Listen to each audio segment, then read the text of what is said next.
Hey, what's good? What's good? What's going? Thank you for tuning in. Turo 365, some Marcus. I'm some Marcus. Turo. Turo been Turoing. Yeah. We just gonna say that. Turo been Turoing. Another cracked windshield. So technically, I think there's three cracked windshields within a month's time. Three cracked windshields within a month's time. And for my experience, that's just part of it's part of it.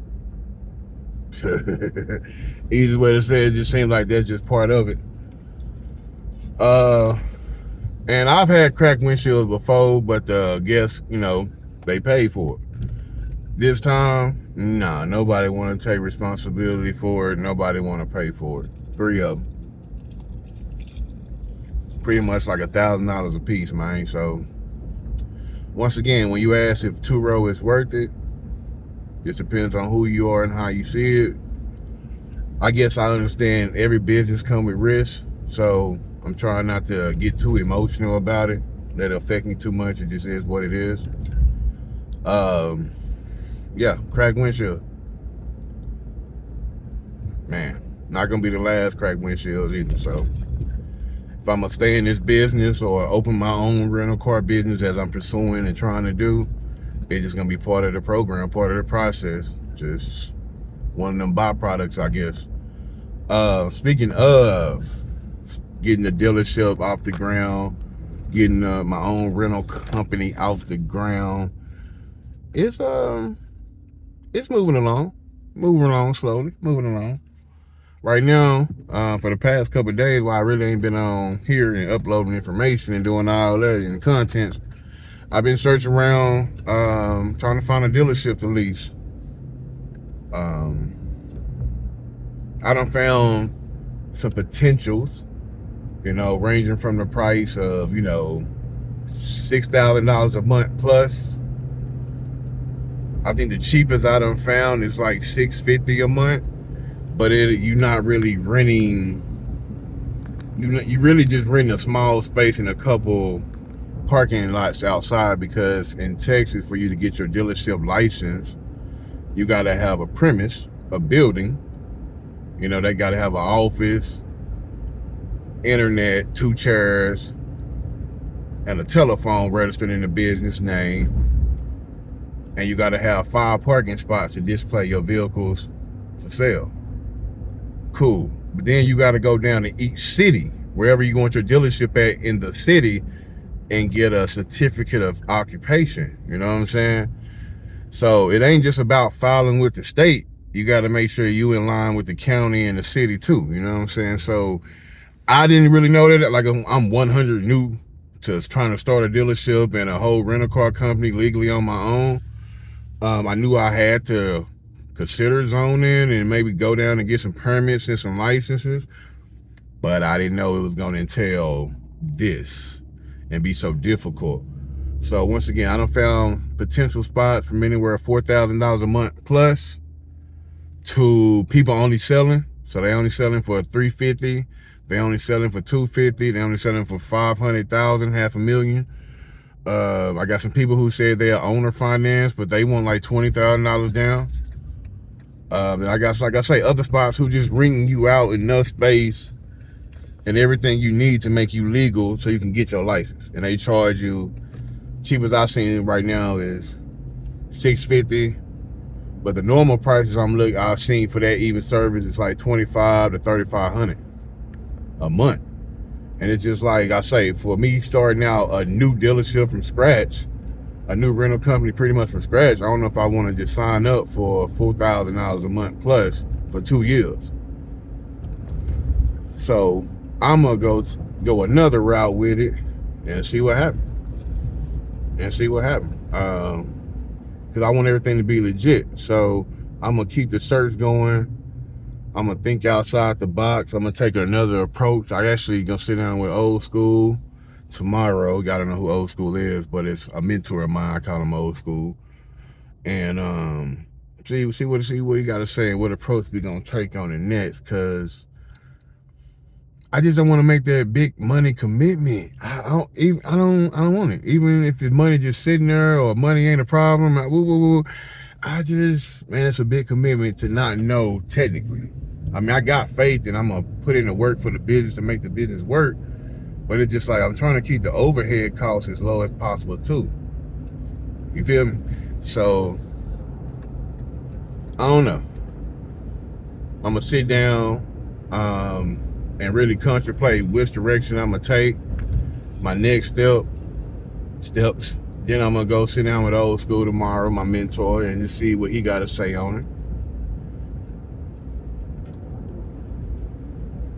it, and move forward.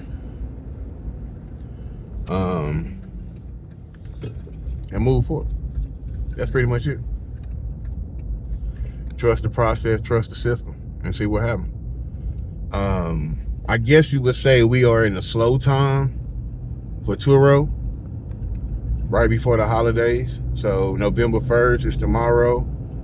I'm gonna say I'm pretty sure I have experienced slow times, but normally my cars be gone. They'll sit at the house maybe 1 or 2 days. Next thing you know, all of them be gone. So what's today, Tuesday? I'll be surprised if all my cars not rented out by Saturday.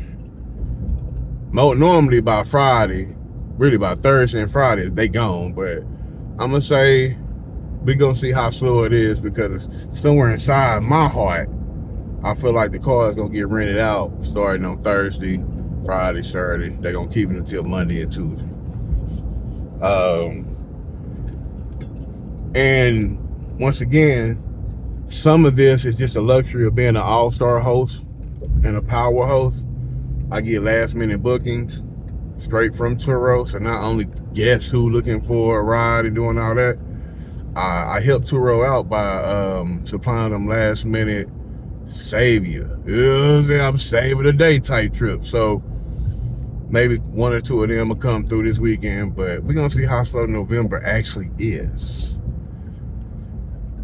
All the way up until probably about the mid of December. Then after the mid-December, we should be on and popping really.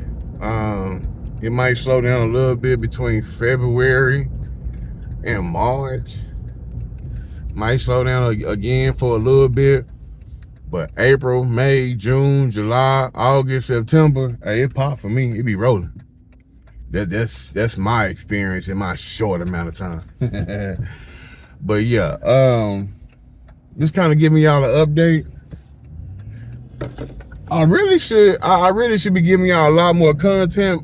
And let me just put myself out there why y'all don't get a lot more content. I be forgetting to hit record.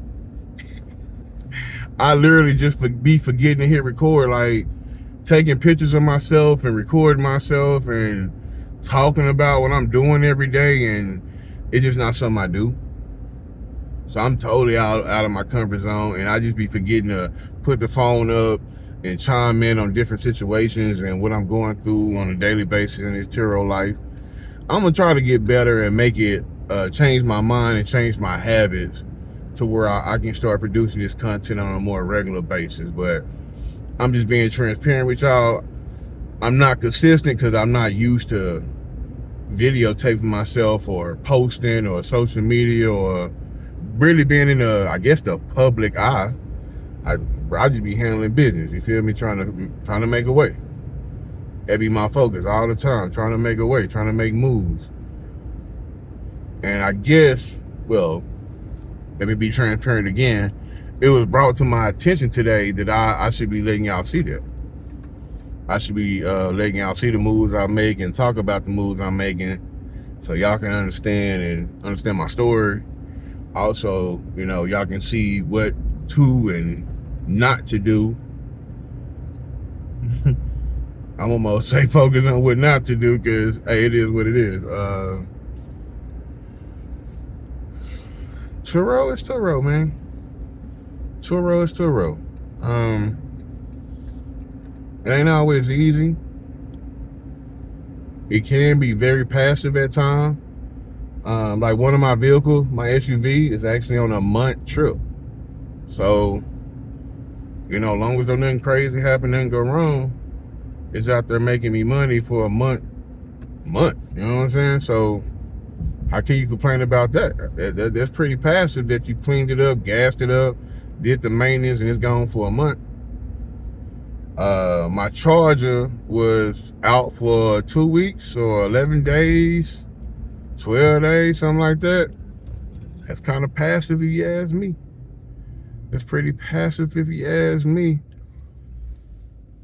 So once again, is Turo worth it? Man. Turo works. Turo works. But is it worth it? I don't know, y'all. I'm trying to figure it out my goddamn self. I'm trying to figure it out myself. But I don't hold y'all too long. I'm gonna try to come back with a more relevant subject in the next video. But I just wanted to chime in with y'all and let y'all know I haven't forgot about y'all. I'm out here just trying to start my own dealership, start my own rental company 100%. And, you know, it'll tie me up for days and days on end so far. So I ain't forgot about y'all. I'm still out here living my Turo life, doing Turo 365. Just trying to expand, you know, be independent, expand for myself, invest in myself, roll the dice on myself and see what happens. It ain't been easy. It ain't been straightforward or easy. But I'm gonna do it anyway. I'm gonna keep pushing and doing it anyway. So until next time, thank you for tuning in, Turo 365. Whatever your dream is, keep doing it. Keep pursuing it. Keep going after it. Don't give up. Even if you gotta make some adjustments, even if you gotta tone your lifestyle down some, make some sacrifices. Hey, do whatever to live your dreams and accomplish your goal. You only live once. Turo 365. Thank you for tuning in.